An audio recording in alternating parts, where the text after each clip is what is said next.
Iceberg de las construcciones PT. 1. Hace un tiempo trabajé en unas líneas de drenaje en la ciudad de Oaxaca. Estábamos cambiando los drenajes por la expansión, pero antes de comenzar la obra nunca se le pidió permiso a la madre naturaleza, y casualmente al mediodía en una excavación de aproximadamente unos 10 metros que estaban realizando, habían compañeros míos abajo del drenaje conectando y vi cómo se dejó caer todo ese montón de tierra que estaba arriba de ellos.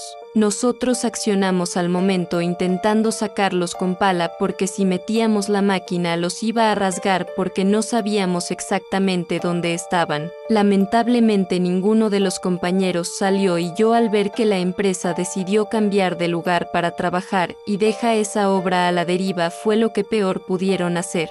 Mi mamá hace unos 30 años trabajó como asistente de un arquitecto en una constructora y seguido lo acompaña a las obras. En México, el 3 de mayo se celebra el Día de la Santa Cruz y también el Día del Albañil y se suele hacer una comida en la obra y se pone una cruz. A veces hasta hacen misa, y bueno, lo acompaño a la obra y ya para terminar su jornada laboral les dijeron que se apuraran a cambiarse porque les iban a hacer su comida. Todos emocionados empezaron a recoger sus cosas. En eso el ingeniero se acercó al empleado más chico. Era menor de edad y venía de provincia. Casi no hablaba español, solo dialecto, y estaba solo en la CDMX. De hecho, se quedaba a dormir en la obra junto con otros compañeros. Le pidió que bajara a uno de los hoyos que habían excavado para los cimientos a recoger algo. Una vez que estaba abajo, llegó la revolvedora industrial de cemento y dejó caer todo lo que tenía cargado dejándolo sepultado aún con vida. Todos lo vieron, nadie dijo nada. Al parecer era algo que ya se esperaba.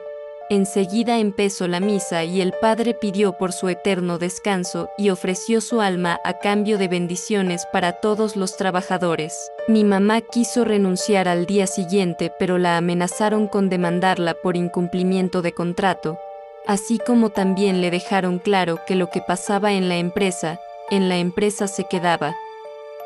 Hace un año por necesidad no encontraba trabajo, tenía clonada mi identidad por lo cual me rechazaron en miles de trabajo en lo que se arreglaba mi IMSS. Tuve que ir a trabajar a Los Cabos y las 2 primeras semanas no encontré nada más que de albañil, cosa que nunca me imaginé hacer. Bueno, en esos días hice algunos compañeros, ellos se reían de mí por mi poco aguante ya que siempre fui de oficina. Ya se imaginarán. Bueno, el punto es que un día sentía que iba a desmayarme o algo peor. Imaginen estar en el desierto construyendo a 50 sin sombra. Ellos cuando logré estabilizarme me recomendaron no seguir, ya que muchos han muerto en obras similares, y les había tocado ver cómo los enterraban en las obras para asegurar una buena construcción y también por qué no les convenía a los arquitectos cerrar toda la obra por alguien fallecido y era más rentable desaparecerlos así. Muchos me comentaron lo mismo ese día, mejor me salí. Lo más raro del caso es que muchos desaparecidos en ese lugar eran personas de construcción que ya jamás volvían a saber nada de ellos. Soy de pueblito. Cuando era pequeña y habían construcciones cercas nos prohibían salir porque curiosamente se empezaban a perder niños. Además que hay un puente de piedra en donde dicen que se escuchan niños jugando, pero ese puente es viejísimo. La Basílica de Guadalupe es una fuente de numerosos casos como estos, desde que se aprovecharon de la gente y solo les pagaban con comida hasta quién sabe cuántos sacrificios hubo, porque no había ni seguridad y muy probablemente usaban a peregrinos de pueblos remotos como principal mano de obra. La basílica es una especie de burla. El financiamiento no vino de la iglesia como tal, desde que podemos decir que su arquitectura asemeja una carpa de circo, las puntas como si fueran la lona y la disposición a manera de teatro. Simplemente dejaron que se conservara el tesoro de los católicos, que es la imagen de la Virgen, para que justamente los fieles sigan asistiendo. Toda la construcción tuvo demasiadas irregularidades, faltan registros. Hoy en día batallas para que te den equipo de seguridad, imagínate en ese entonces. Hubo muchos accidentes, pero quién sabe cuántos de ellos fueron ofrecidos. Mi novio es albañil entre otros oficios. Él me platicaba cosas que yo no quería ni creer o imaginarme. Decía que estuvo trabajando para Pemex un tiempo con un ingeniero conocido nuestro. Les contaré aquí tal cual a como me lo está dictando. Esto que escribiré es de su propia boca, y lo escribiré en primera persona. Mi nombre es Miguel. Yo me fui en el 2017 a trabajar con el IN ya que yo fui prestado de la empresa constructora por recomendación de mi empleador. Yo fui a resolver unos problemas que tenían en algunas naves y en otras cosas. Ese día el ambiente se tornó distinto, presentí en el aire que había algo que no me gustaba, pero yo fui prestado allá. Algunos compañeros que son de Chiapas me decían que tuviera mucho cuidado y evitara todo lo que me dieran a comer o beber. Yo pues siempre he evitado ese tipo de cosas porque no voy a socializar. Yo más bien iba pensando en el dinero que se me iba a pagar por mis servicios y porque mi novia embarazada requería unos estudios y para seguir juntando para las cosas del parto y de nuestro bebé.